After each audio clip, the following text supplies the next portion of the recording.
All right, welcome back. First Charged Up has now been officially played for 6 weeks, and this entire year now comes down to the first championship in Houston next week. We have a lot to unpack in this show, like breaking down the future of drivetrains and FRC, inspired by the end of Mecanum Drive Thread on CD, discussing a 3005 initiative, and the stories of the First in Michigan, New England, and First in Texas district championships from firsthand knowledge. All of this and more coming up on this edition of FRC Run. This video on First Updates Now is made possible by viewers like you and also the following sponsors. Kettering University is looking for talented robotics students who want to continue learning and innovating in a hands-on, real-world experience format. Kettering University representatives will be at dozens of FIRST events this season, including the championship. Go to kettering.edu/first to see which events you can meet a Kettering University representative. FRC competition season is here. Submit your favorite moments to FRC Clips of the Week by each Sunday at discord.gg/firstupdatesnow. Also, the FRC Top 25 poll is open Sunday 5 p.m. Eastern to Monday 5 p.m. Eastern, where you can vote for your top 25 teams of the week at firstupdatesnow.com/FRC Top 25.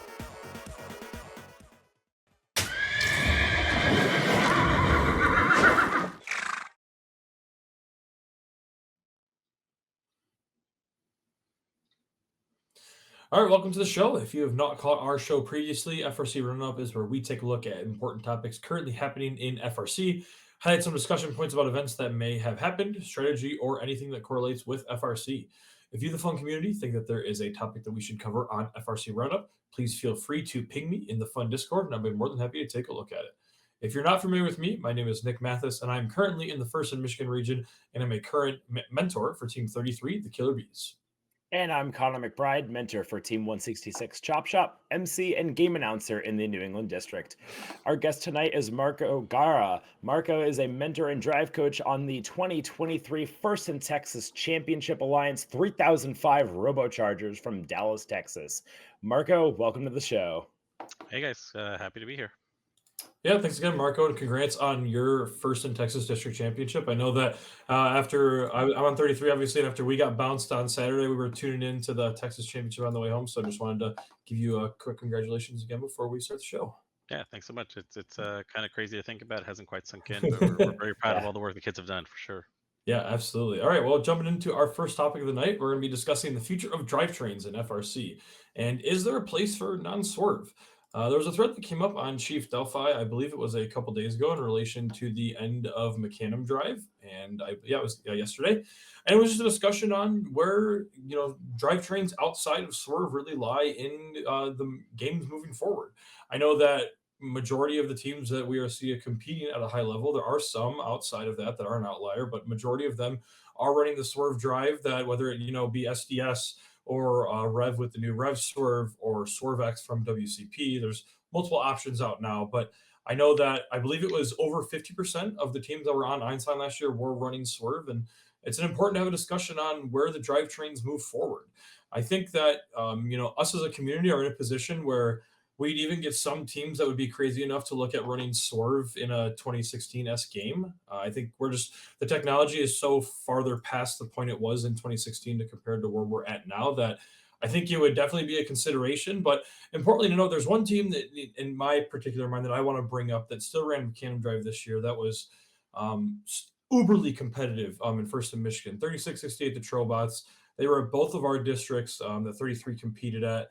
And they, I believe, were the finalists at their first district, winners at their second district, and then were also the second alliance captain and took third in their division at MSC. So no tough task by themselves. They were a phenomenal team that I saw throughout the year. We got to know them pretty well, actually, because we were competing at all the events. But that is proof that even if you do it, you still can be competitive of it. But it's a matter of where it is moving forward. I know a big team in Michigan, finalist in the division that I was competing in this past weekend, in active at MSC 3357 the Comets, still ran Tank Drive this year, and we're still uberly competitive. You can still do it.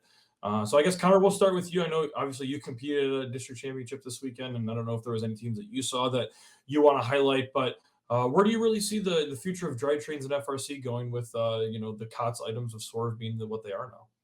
Yeah, so I think at New England District Championship, there may have been like one or two teams with a Mecanum Drive that got picked up on either division at our championship. I like mechanism wheels on my intake, and that's roughly about it. And my teams, we've done the last time we did a mechanism drive was in 2015 for Recycle Rush. I think the year where it made more sense because there's no defense. But that's one of my big things about a mechanism drive is that most teams that end up using one typically aren't one of the more primary scorers. So then you end up having to use that robot as a defensive robot, and a defensive mechanism robot is not the best thing because they can get easily pushed around because of the rollers on the wheels. Um, I I especially don't like mechanism drive robots this year, and it's no knock on the people or the team. It's a little bit of a knock on the robot, in my opinion. Anytime that I've ever really seen a mechanism drive robot drive up the charging station, it's like skating on ice. There's been a few teams that I've seen that they ended up translating sideways more than actually driving up the charging station, and in a few times cost my team some matches throughout both of our qualifying events and district championship. Mhm. Um, Now there's a place for it in robotics. My ideal location for it would be FTC because I know that that's the primary place where you see most mechanism drive robots. Not a whole lot of defense. It's 2v2. Everyone's trying to score, and everyone needs mobility. And swerve is not really a thing in FTC. I think the future of drivetrains, hopefully it just sticks either at swerve or tank drive. Now I know in that thread of end of mechanism drive, someone had mentioned about saying that FRC is just becoming pay to win. I disagree on that with the motion of swerve modules because there are a lot of teams that are using swerve this year and don't perform all too well. I don't necessarily see it as a pay to win. Yeah, I think one important thing to note too is I think, compared to where we were at when SDS first came out, I would say that the modules have actually been relative that have, become are starting to come out have actually been relatively cost effective. I think Rev is believe on the cheaper end if I'm wrong. I might be wrong, Marco, but I know your team specifically partnered with Rev to make Rev Surf happen. I believe you guys are running it this year. So overall thoughts on the topic from your standpoint? Yeah, I like Connor was saying at our DCMP, I think there was one robot per division that I can think of that was still using Magnum Drive. I mean, I think in general, my take isn't particularly hot. I think it's the team. If you're going to use their out, if that is going to be one of the trade-offs that you make, you just need to do it understanding what that means for your team, for your robot, what your abilities are, and what the strategy may be for a match, right? As Connor was saying, like the reason that it's probably not as prevalent, you could say obviously the increase of swerves that we're seeing is coming. That's just the way the game is moving. It's superior in a lot of different ways. I think that there's probably a lot of teams out there that made that decision consciously, knowing that you have this element of the charge station that's going to be challenging for a mechanism type drive, and I think that that's playing into that quite a bit as well. I don't think we're in that same thread that Connor was mentioning. Like you had folks saying like they were immediately DNPing teams if they saw mechanism and kind of no questions asked. I think that's probably a little too far. I think I would take an approach that says if you made that decision, you probably had a trade off there, and it leads me to think like, what are the other things? What are the other decisions that were made then with whatever those resources limitations are? As you said, there's teams that have been executing beautifully, like up in Michigan. That team is going through. They don't look any slower. They're running two-piece autons. They're looking, filling in handful of cycles a match. It's just understanding what you're working with, and then the most important thing, if you have what might be maybe you're starting a little bit behind the eight ball, you don't have server and you're going that, knowing, hey, let's get this robot done early, let's get it to the field, let's practice.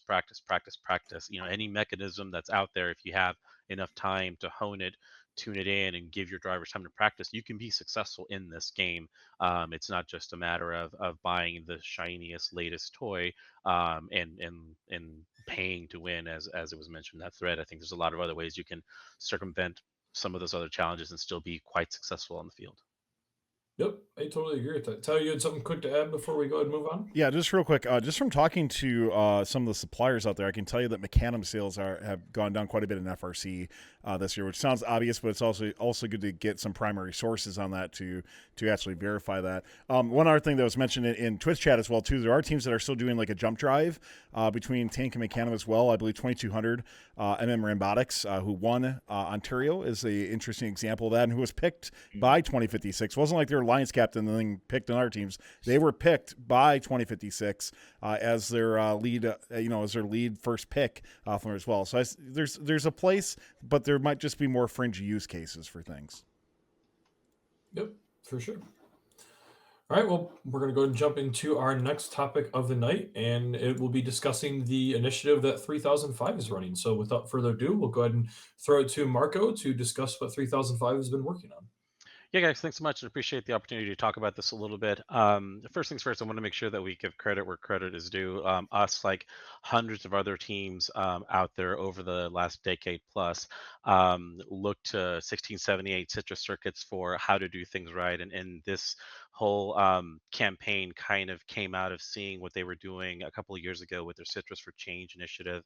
And before last year, we had a lot of press that was out there, a lot of concern by people in the LGBTQ plus community, probably rightfully so, about a lot of the things that were coming out from political actions and things that were occurring in the state. And we just wanted to, at that point, do a little show that it's not everyone in Texas isn't what you read in the paper. For those of that aren't here, there's a lot of people here that that care and want to be inclusive of everyone. And so we actually reached out last year to Citrus and we coordinated. They were doing a Pride shirt as well. So it started with creating some team Pride shirts last year and wore those, and there was a great opportunity to meet up with Citrus, obviously a well-respected team, and talk with them.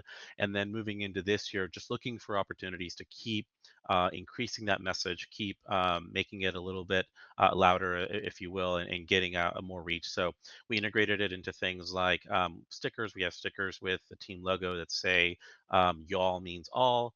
We've got a new flag that we showcased at the DCMP with that pride and trans version of the logo. And really, the ask here, if you will, is just ahead of World Championship. We're encouraging teams to see if they want to join us by making our LGBTQ plus family feel safe and seen by creating pride versions of their logos and using those on their buttons, flags, stickers, what have you. Especially encouraging our fellow Texas teams to join us so we can show the world that Texas aren't just what they see in the headlines, and be really welcoming, inclusive host to all of those around the world that are coming to join us here in just a few short days. We know that there's obviously this is just one more list, one more thing to add to the huge list of things for everyone to get ready that's attending World Champs. So we wanted to volunteer. Our media team has volunteered their resources to help teams that may want to take part, but maybe don't feel they have the time or the resources available to do so. If any team would like help to create a Pride version of their logo, they can DM us on Instagram or Facebook at FRC 3005. We'll be more than happy to help you guys with the design process on that end of things.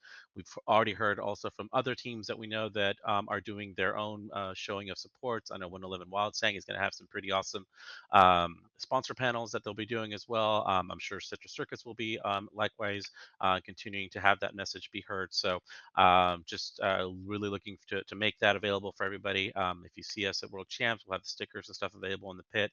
We'll have a version of our Pride shirt for this year that we're looking to have made and available for anyone that would like to get their hands on one as well. We'll have that available for folks. So it's just a matter of making those making our LGBTQ plus family feel comfortable, welcome, and hopefully makes it a little bit easier, a little bit more comfortable to come visit us for champs here in a week and a half.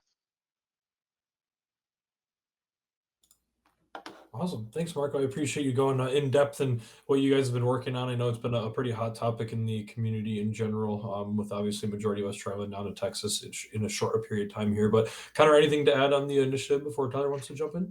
I absolutely love this initiative. Shout out to you, Marco, and what your team is doing here. This is really cool. I'm definitely going to forward this off to my team and see if we want to take part in this for champs as well in the coming weeks. Awesome. Thank you. Tyler, you wanted to jump in real quick? Sorry, I was muted. I can mute myself now in chat. So just a real quick thing to also just add on. There are quite a few initiatives that are happening, which is fantastic to see from the community as well too. So I just want to give a general shout out that there are many initiatives that we're starting to see come together for the championships. The RoboChargers for All is a fantastic initiative. We've also seen affiliates from like LGBTQ plus of FIRST, Rainbow STEM Alliance. I know I spoke to Nova at the Michigan Championships about some of the initiatives that are taking place as well too. So there are many awesome initiatives to have inclusivity for all, and it's extremely important that those who are attending the championships, that we promote that environment and make sure that we are welcoming to all at the championships as well too, and of course beyond as that as well. But especially when we get the championships, let's make sure we're doing our diligence to make sure we're having a safe and friendly environment for all. Yep. Awesome. Thanks for that, Tyler. So before we go ahead and jump into our final topic of the night, we'll go ahead and bring Tyler back on to talk about our show sponsor, Kettering University, and start our giveaway from Rev Robotics. Yeah, then first I'm ready. Hold on here a second. Sorry. No, that's my bad. So, all right, let's go. Hey, just a big shout out to our friends at Kettering University. They are going to be the sponsors of the Archimedes Field. So go check them out and give them a big shout out. Tell them you heard about them on Fun. Kettering University is there for you. If you are looking at getting into any of the amazing engineering fields or other fields that they have to offer, go check them out at kettering.edu/FIRST. They had tons of summer camps coming up for grades 1 through all the way postgraduate, high school as well too. So if you're graduating high school, there are tons of summer camps from women in STEM to FIRST robotics camps, esports camps, and more. So go check it out at kettering.edu/FIRST. See if you can find a Kettering representative that can help you out, which I'm sure you will, and check out all the cool summer camps that they also have coming up.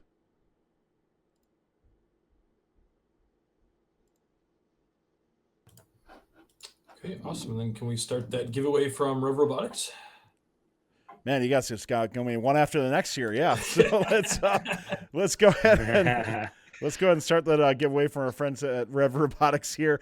We are giving away a $25 Rev Robotics gift card and also an awesome sticker pack as well too. So if you're interested in winning Max Tube, it's going to be 2 words. So make sure you type 2 words in for that for the giveaway. We're going to draw for this after the show is almost over. So type in Max Tube right now or anytime during that as we get into our district championship discussions. And thanks again to Rev Robotics for the awesome giveaway. All right, awesome. So jumping into our final topic of the night, we are going to be essentially talking about our DCMP stories. All 3 of us, myself, Marco, and Connor, were all competing in respective districts this past weekend, with me being in FIM, Marco being in FiT, and Connor being in New England. So I'll go ahead and start us off. The one thing that is probably on the hot topic of most people competing this past weekend was the unfortunate re-roll of the FIRST and Michigan divisions the night before we're loading in. So essentially what happened was the divisions got released. I believe it was Tuesday afternoon, so right around there. And everything looked relatively preliminary. You know, there's always one division at FIM states that always just seems to be crazy compared to the rest of them. But this year especially was like, wow, like it was insane. There was like, I believe it was like 8 of the top 15 EPA teams were in one division. And then as, you know, the community and myself actually too, I had done the math on it, looking through, and Clayton from 27 also was a big help. We were, you know, talking about this. It turns out that actually after looking into it, the divisions were actually illegal according to the way that the manual states. They were outside of within the bound range that the original manual provides. It was the arithmetic mean, which essentially is the average of the district points when they get separated into quartiles. So essentially, what ended up happening is there was a press release from Colin, who's obviously the FRC director. And what had happened was there was the system that currently uses to run the divisions does not actually account for predetermined allocations. So for example, if a team has to request some sort of ADA requirement with wheelchair access, all 4 of the fields at MSC do not have the ability to do that. So essentially what they do is they submit to FIM that they need wheelchair access, and then they are, you know, purposely placed on those 2 fields. So what had happened was when they ran the division selector originally, they were completely legal with the manual. And then after they had moved those respective teams to those specific fields to ensure that they had ADA compliance, they had checked the quartiles to ensure that the quartiles were balanced, but it actually not reran all of the statistics. So, for example, I believe it was the arithmetic mean and the strength values in the manual were illegal when they got released, and it had got missed, and then thus the divisions being illegal. So, the main thing that I wanted to say that came out of this, I think Colin 100% did the right thing. I think that, I can imagine from his scenario, it's his first year being the FRC director. There's a lot of stuff going on. He's got a very high value event at stake. I mean, it's no secret the Michigan State Championship is the best district championship. Don't at me, but and so there's a lot of teams that have a stake in this event. And I ultimately, FIM in partnership with FRC, I 100% completely did the right thing. I don't recall hearing anybody that was upset about the divisions being reran to ensure that they were legal with the manual. I think HQ did the right thing. So just wanted to overall give props to HQ for doing the right thing. And that is my story that I will share. There's among other crazy things, a bunch of teams that, at least from my perspective, I didn't expect to see on Fimstein were there, and props to them for really showing out this weekend and competing at the high level that they deserve to compete at. But yeah, that's all I have, Connor. I don't. You want impact at New England this weekend? I don't know if there's any story that you wanted to highlight from your experience over the past weekend, and we'll go ahead and throw it to you. So congrats on winning impact, and see you in a couple weeks. Yeah. So what a roller coaster of emotions this weekend was. So for those that know, for New England district champs last year, we moved to the Big E, which is a fairgrounds in Springfield, Massachusetts. So the arena they call the building the Coliseum. It's basically a horse track, essentially an indoor horse track. So it's just compact dirt floor. And last year they laid down plywood and then put the fields on top, but the plywood was starting to warp. So they were ripping up carpet and just nailing down these like 8-inch spikes straight through. And there was more gaff tape on the carpet than there actually was carpet itself at that point. This year was a hell of a lot better. Yeah, you can see that right there. That's exactly what was happening. And there's some awesome pictures from last year. This year was much better, but it was still needs to be improved. This year it was like a hard plastic tiling that they put down on top of the compact dirt, and then they put the field on top. So there were still inconsistencies. So when we got to load in, I told my drive team, like, hey, we're going to let other people unpack the pit, get the robot all set up. We're going straight over to the field, and we're going to walk the field. We're going to check for any inconsistencies. And sure enough, there was right in front on both sides of the Blue Alliance charging stations. So like, all right, this is going to be an issue. Made sure to tell all the teams in our division, like, hey, I highly recommend walking the field if you haven't yet, or if you weren't planning on it. And same thing with our other division, like, hey, you guys should probably walk your field.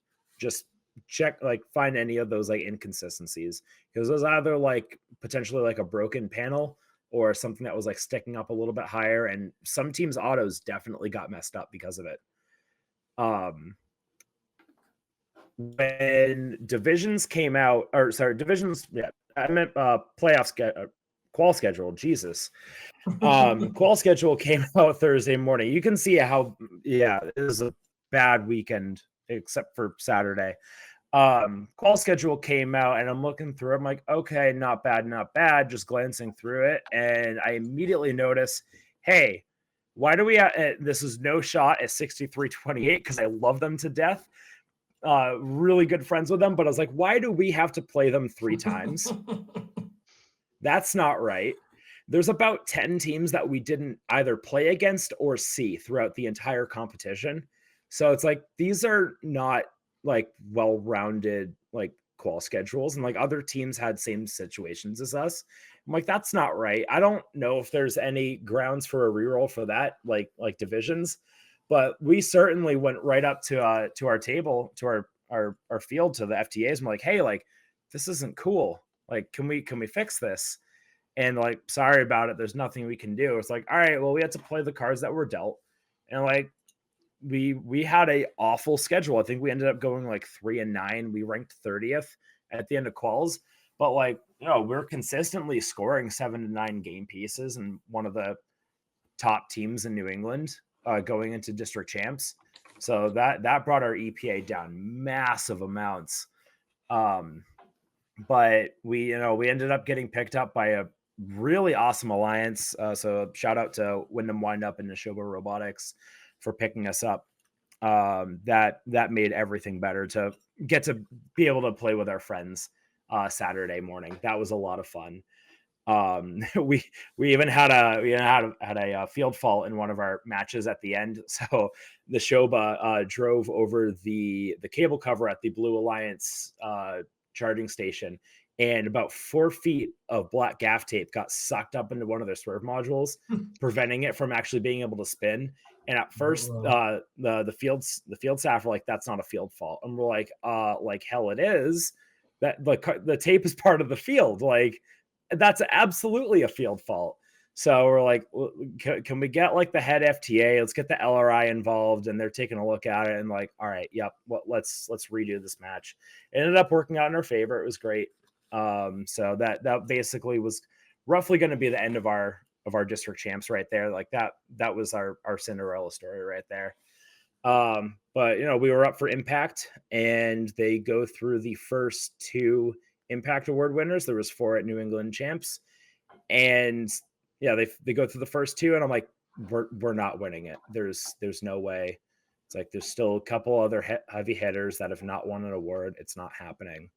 And MC starts to read through a script and starts mentioning certain things, and we hear a 5-year plan, and I'm like, oh my god, it's happening, guys, get the plan in place. We need to find hotels, we need to get plane tickets. Oh my god, it's happening. I immediately text my boss. I'm like, oh, I need more vacation time, and I'm like, crap, I'm gonna be out of vacation time after Houston. But it's so worth it. I'm still in shock. Our first Impact, formerly known as Chairman's, we won it in 2011 at a regional. We've won it 3 times at the district qualifying level, and this is the first time we've won it at district championship level. So it's very surreal for us. We're all still trying to process it, but it's been a roller coaster of emotions the past couple weeks, really. So yeah, for sure. Well, congratulations to you again. Absolutely. Marco, I know that we had, pre-show you had talked about the cones being balanced on Yeah. the one gentleman's chin, but overall, any stories that you would like to share from the First in Texas District Championship this weekend? I don't know. I guess from my perspective, when I was trying to follow, was there like a delay with the field that was on purpose that took so long to get to the finals, or was it like that scheduled in, or I wasn't sure what exactly Yeah, I happened? think some of it was just the nature of having to merge the 2 fields, right? So they have to like basically start a whole new event in the Yep. FMS, which takes time. I think they did a couple of things that did add to the time that I think made sense. Obviously, they were going through some of the awards. We only have obviously 2 divisions, so one of them has to host like the finals, which I don't really have a better solution, right? But it ended up being that Apollo came over to Mercury, to the field that we had been playing on, and so obviously you have to build in time for field calibration and measurement. They also for this year did 2 exhibition matches, basically Okay, good. 3v0, to allow each alliance to run their autons and take a look and try to kind of level that playing field more, which I thought was definitely awesome. I think all of that.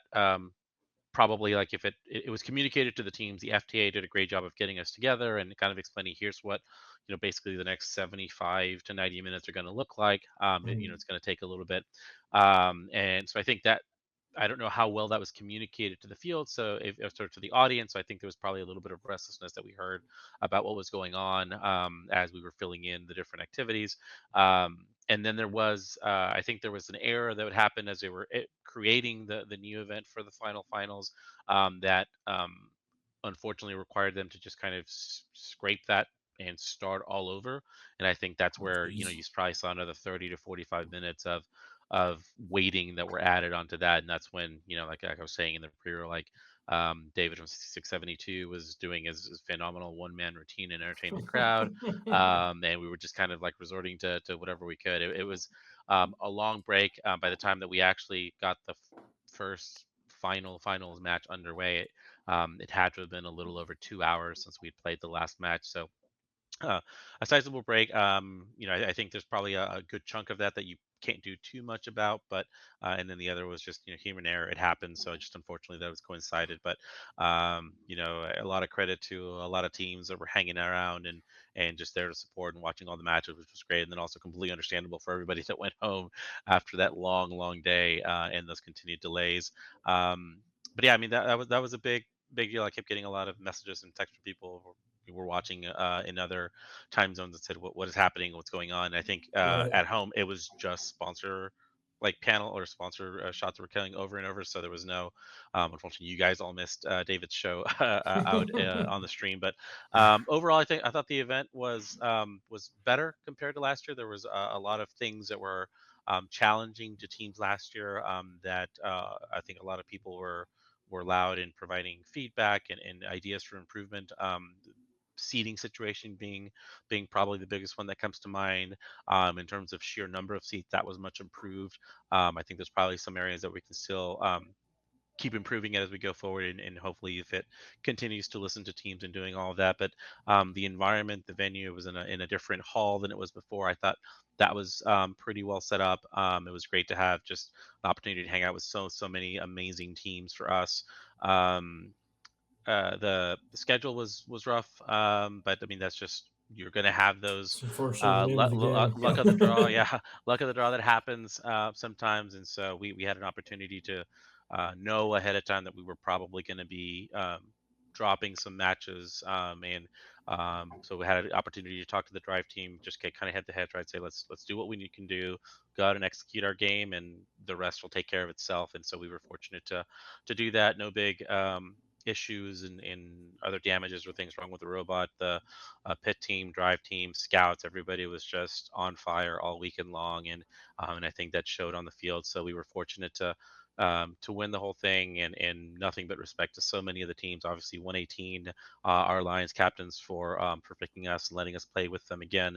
That was a ton of fun, and then to go in the division finals against our friends over at 3310 and Apprentice, who are both fantastic teams, and then to pair up against 2468 and Fusion, who we'd partnered with at our two district events to Okay, to nice. win.